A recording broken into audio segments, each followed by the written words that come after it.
In this video, I'm going to walk you through on how to remove rotoscope filter in TikTok. If this video sounds helpful to you, then make sure you watch it until the end and let's get straight into it. Now the first thing you want to do is download the rotoscope filter that you want to remove. To download the rotoscope filter, you can just tap and hold the screen and there should be an option of download. If you don't see the option of download, you'll need to use the third-party application. So tap on the share button on the bottom right and tap on copy link.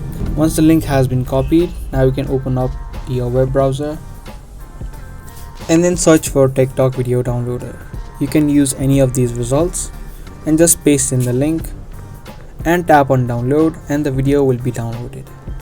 Once the video gets downloaded, you'll again need to open up your web browser and search for rotoscope filter remover. Once you search for it, if you scroll down, you can see tons of results and you can download this application onto your phones.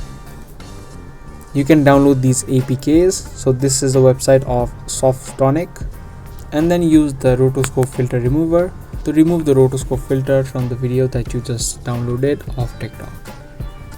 So that was the video. I hope you guys liked this video and found this video helpful. If you did, be sure to subscribe, share and also give this video a thumbs up. I'll see you guys in the next video. Thanks for watching.